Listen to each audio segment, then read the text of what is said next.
Hello, my name is Adrienne from Just Karen Astrology, and I'm here to talk to you today about the full moon in Leo. Without further ado, I'm going to pull up the chart.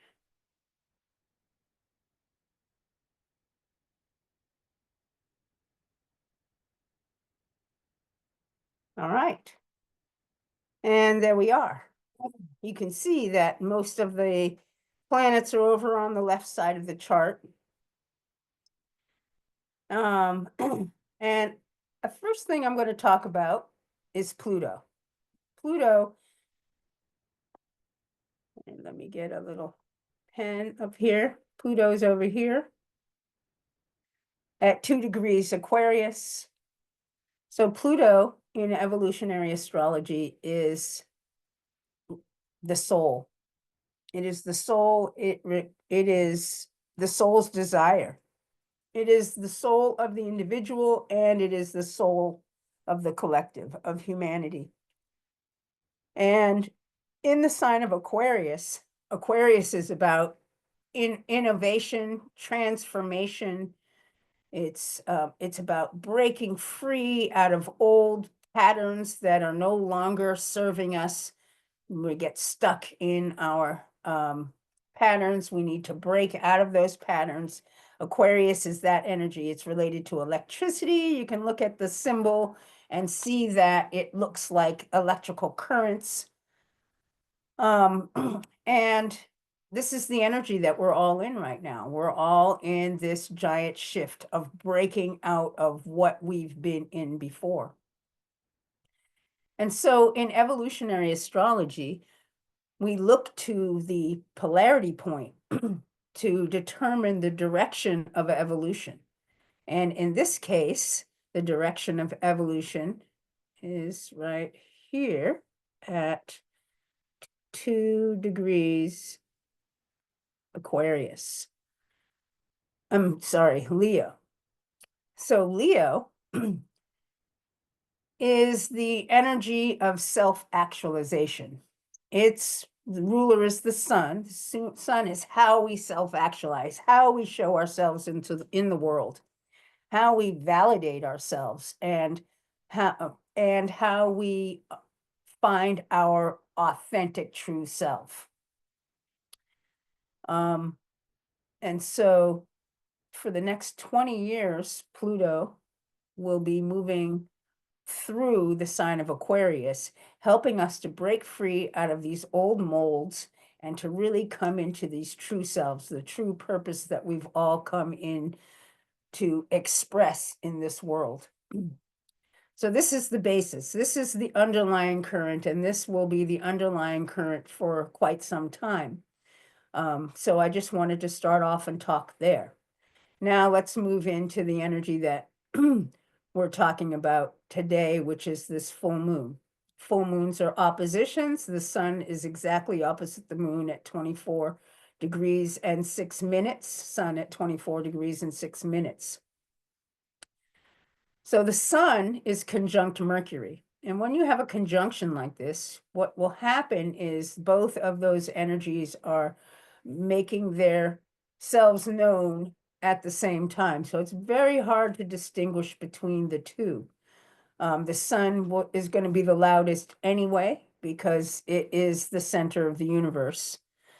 Next to Mercury, Mercury is about the mind. It's about the logical mind, the mind that can see, touch, hear, taste, smell, feel. It's like, okay, this is what this is. It labels the reality that it sees around it. And then it just collects information. And so when the sun and Mercury are together, we're self-actualizing a new thought process, a new way of thinking, and also communicating, because what we name and label, we also communicate. It's the basis for communication. And so both of these planets in the sign of Aquarius, like Pluto, we're breaking free from some worn out pattern and really beginning to innovate and find our true individuated selves. And this is including our thought processes. And so this is the energy of the sun for a few more days. And we'll be taking this energy with us. Whatever happens doesn't just leave and go away. We will remember these times, and we're collecting this information.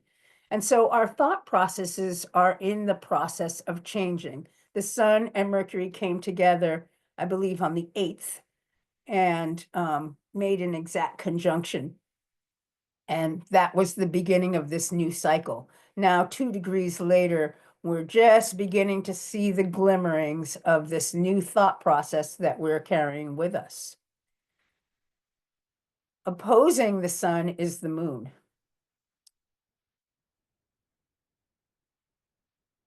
Moon in Leo. So it's interesting that the moon is in the sign of the sun. So, like I said, the sun is our true self. Leo represents our true self, our inner child. It's this place of authenticity, who we truly are, without any kind of conditioning, anybody telling us we were bad. We're just our true expressive selves. And the moon is this energy of, here, I'm going to take those drawings off. The moon is where we feel comfort and security inside ourselves. It's our place of self-security. So when the moon's in Leo, what we're saying is that we are learning to feel secure inside with our true selves. We're learning to feel comfortable with our true selves. And at the same time, we are self-actualizing our individuated self. So when we have an opposition like this, we are integrating these two energies. And I like to say the visual that I put in my mind when I'm talking about an integration between an opposition is like a pendulum that swings back and forth. And it starts off with a big swing going to each extreme, one, then the other, and then slowly, slowly, slowly, it slows down and it hits a balance where both sides are integrated, our individuality and our true sense of self. And so the next thing that I'd like to look at, that's the basic energy about this new moon, this full moon, is that we are individuating. We are beginning to come into our true selves and really find balance in our individuated selves, not like anybody else on the planet. Next planet I'd like to look at is Jupiter. Jupiter in Gemini. So Jupiter has been retrograde for the past 4 to 5 months. And Jupiter is the right brain.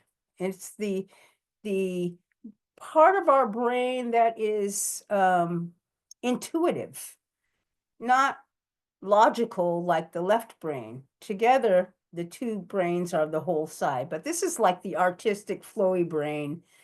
It has to do with the information that we can't touch, taste, hear, smell. Like it's intuitive. It's the part of the information that cannot be proven, but we still know it's there. It's like this internal knowing. And it's an experience that you can't really prove with anybody. So it's just like the existence of God, for example. Nobody can prove it, but people can feel it. And this would be the Jupiter. So Jupiter kind of it rules the sign of Sagittarius. So right now it's in excuse me. So it's ruling the sign, it rules the sign of Sagittarius, and these energies are about expansion, and it's about like belief systems and cosmologies. It's about, can be religion, it can be higher knowledge, it can be what you believe, it could be your own personal truth. In the sign of Gemini, it's interesting, Gemini is ruled by Mercury. So In the sign of Gemini, we're talking about our beliefs about our particular perspective that we know. It's also can be about like the huge amount of perspectives there are out there. There's over 8 billion people on the planet. 8 billion people have 8 billion different perspectives. Now, not all of those perspectives are being flooded into you, but many, many are. It comes from all different points of view. Jupiter, when it was retrograde, we were learning about having our own perspective, our own truth, and our own belief structure, and learning about what that was in the myriad of other perspectives that were out there, and communicating that truth. And now that Jupiter is going forward, it's like it is armed with its own truth. So we're expanding our communication, we're expanding our perspective, with armed with what we know we believe to be true through our experiences, our life, our worldview, etc. So let's see. The next thing that I think is really important in this chart is Uranus, because both Uranus and Jupiter, I'm going to take Jupiter off here, and I'm going to highlight Uranus. Uranus is in Taurus. Both Jupiter and Uranus have been retrograde for quite some time. And both have recently, shortly after the new moon, they have gone direct. And so in this, let's first talk about Uranus. Uranus rules Pluto right now. It's the ruler of Aquarius. It's also ruling the sun, and it's also ruling Mercury. While Uranus was retrograde, we were having an inward shift, acceleration of our values. Values is a word associated with Taurus, and Taurus is this how we relate to ourselves, it's how we survive in the world, it's how we maintain these bodies, how we keep them living. And it can be related to money. People talk about money because money has become the symbol of survival in our current modern times. And when Uranus is in Taurus, we're talking about everything Uranus touches breaks free. So we're talking about this breaking free from value structure. Values can also be associated with like how you value yourself. And a lot of what I've been talking about for the last few months has been about how we value ourselves, particularly when we're talking about Uranus retrograde. But Uranus is armed with our own personal set of values. And values and beliefs go hand in hand to create what we see out in the world. And so it's an interesting thing that Mercury and the sun shining its light on our thought processes. I've come to understand this as what we value and what we believe is really what we will see in the world. And we're starting to break free from those energies. Because what's happening is we're creating change in the world. And for us to create change, we have to break free from these values, from these beliefs, and from our thought processes. They really have to change so that we can begin to value and believe and see something else. So the next thing that I'd like to talk about, here I'm going to take that off. And we're going to talk about this nice stellium right here. Okay, so this stellium's been around for a little while. It was there with the new moon, but I believe that Venus was on the other side of Saturn. Venus moves pretty quickly, so it's moved all the way to the front of the line. I'm going to talk about, first of all, Neptune. Neptune is on its way out of Pisces. Neptune and the North Node recently had an exact conjunction, and now they are in a new phase conjunction. Neptune in Pisces is about dissolving. Neptune is like the energy source, the source of all things, and it dissolves. It's like the energy gets recycled. Energy can't be created or destroyed. It can only change forms. So anything that is outdated, that is no longer useful for our evolution, gets dissolved and becomes anew in the sign of Aries. This is what's recently happened with Venus, but we'll get to Venus in a few minutes. First, we'll talk about Neptune dissolving everything that is no longer useful. The North Node is our future sense of self. And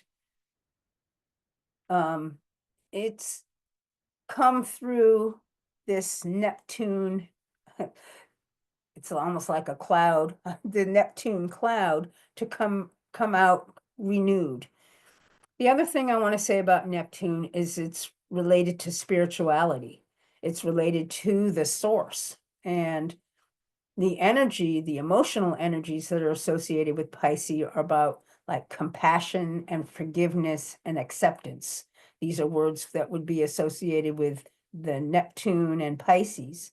And so our North Node has just gone through that cloud and is now armed with those energies. So as we evolve, we will all move from a place of, and we will be talking about the South Node soon enough, but we'll be moving from the South Node, we'll be integrating this new sense of self as the future unfolds for us.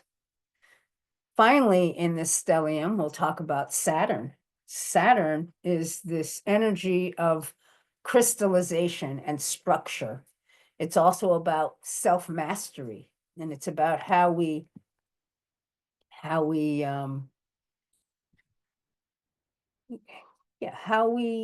keep ourselves safe in the world. It's about protection. It's very often related to the father. It's also related to time. But it's a protective energy crystallizing. It holds things at a place and time so that we can experience them, we can master them. It's a feminine energy. It's also linked to Capricorn, which is also holds all of these energies of the father and the structure and rules and regulations and all of these things that are put into place to keep us safe. Well, in the side of Pisces, because it's also, before I even say about Pisces, it's also about this emotional maturity that we will develop in our lifetime. And Pisces, because things dissolve, Pisces has with it this emotional flooding that will come through and manage to like take us over. It's just too much. There's so much happening in the world that we feel flooded with. There's all kinds of emotions, anger and sadness and intensity that we have to build this kind of emotional structure that can hold all of these intense energies. And so it is about, it's about building a structure inside ourselves that we can hold and make it through all of this intensity. So the North Node and Saturn are coming together. They'll come together in some time. But when that happens, we will be beginning this new cycle of self. It's like our future selves. Not only will we be armed with compassion and forgiveness and acceptance, but we'll also be gaining this nice interior structure that can hold the emotions of what is dissolving, because at this time it's difficult. So the last part of this stellium that I want to talk about is Venus. Venus has been through that. We've ended the old cycle of how we've related to other people and to ourselves. Now, it's interesting that Uranus being in Taurus was retrograde, where we really had to break free from the patterns of the way that we felt about ourselves, how we cared for ourselves, how we valued ourselves. And as Uranus moves direct, Venus steps into a new phase. And so Venus in Aries is about exploring this new sense of values. Okay, so now what are my values? The old values are gone, but we have to develop these new sense of values. And so it's very it's exploratory. You know, we'll be trying out new things. Is this what I value? Is this what I value? There'll be experiences that happen for us that are new. Aries is a new beginnings, and we'll determine whether this is for us or not for us. So then we'll move on. I want to talk about the South Node in Virgo. So the South Node in Virgo is opposing this huge stellium. So Virgo, well, first of all, the South Node is our own identity. It's our past identity, the way we have seen ourselves in the past. It's really what we are evolving from. And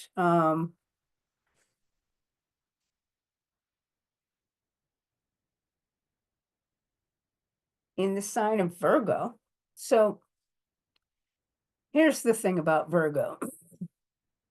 Virgo is ruled by Mercury, which is interesting because this breaking free of these patterns that Mercury is showing right now is directly linked with an inconjunct. We can't see that it's linked, but it is. Virgo is this how we have incorporated the knowledge that we have. And how should I say it? It's about when you take in knowledge, this Virgo wants to discern what knowledge is for us, what knowledge is true or not true. It's this discerning quality.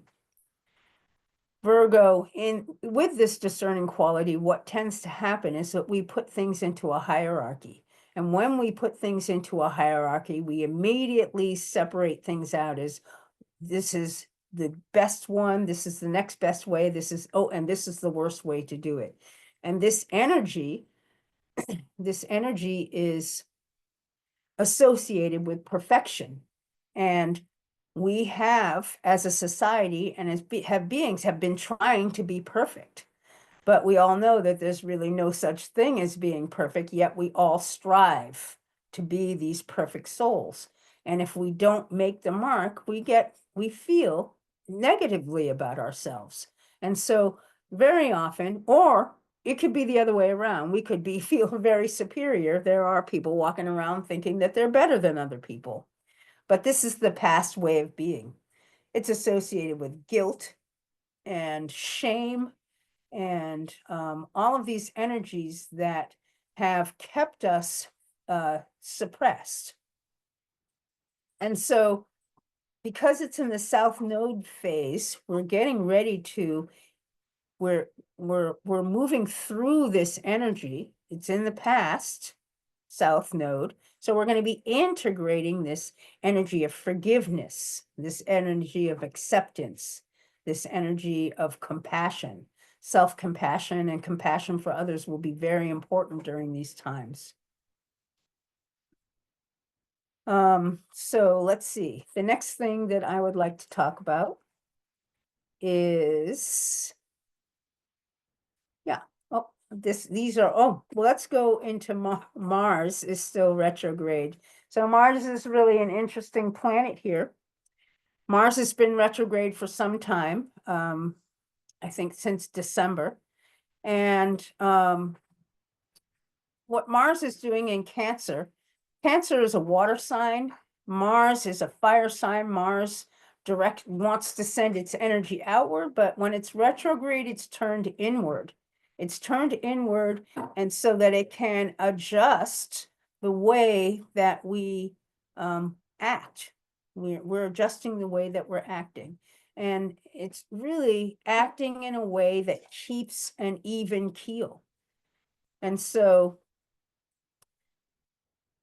it's trying, here, I'm going to take that off again. It's trying to, there, it's trying to this energy. This is the energy of the protection that I was talking about. The North Node is linked to Cancer, and Cancer is the energy of this interior, the soft interior sense of self. And this would be the structure that we're gaining right now as Mars is retrograde. We're really working on keeping our internal selves at a even keel for this journey that's coming, because it's happening, everything is happening so fast because Pluto is in Aquarius. We're in the Aquarian age. Aquarius is very quick, fast energy. Things can change on a dime, and we're going to need some internal protection to help us to navigate these times. And so, yeah, these are the energies that I'm seeing in the chart. This will be affecting different people depending on what your natal chart looks like. It'll be happening in a different house and different sign for you. But I think that the main idea here is that we're going through changing times, and it's crazy outside of ourselves at this time because everything is in a state of flux, and we're trying to keep an inner world that is calm. You're still caring for yourselves, eating good, healthy food, doing some yoga, some meditation, keeping your body grounded. Walks through the woods would be nice, or a walk on the beach. I know it's not the type of year for most of us, depending on where we are in the world, but put on a jacket is what I say. And but basically what's happening is we have to come into our hearts at this point. This is the point of the moon. The new moon is moving into the hearts. Pluto is pushing us to move into our heart. We've been guided by the world outside of us for some time, and it's now time to step into ourselves and begin to guide ourselves from the inside through having compassion, through forgiving ourselves and forgiving other people, and moving forward in a way that helps to maintain balance inside the self. So I hope that this was all helpful. I'm gonna take this down. I have written a pretty elaborate moon report. I posted on my Substack account at Jess Kieran Astrology. And I also have a Facebook page, Jess Kieran Astrology, and you can always check me out at my website, jesskierainastrology.com. And I really want to thank you all for listening to me. Have a good day.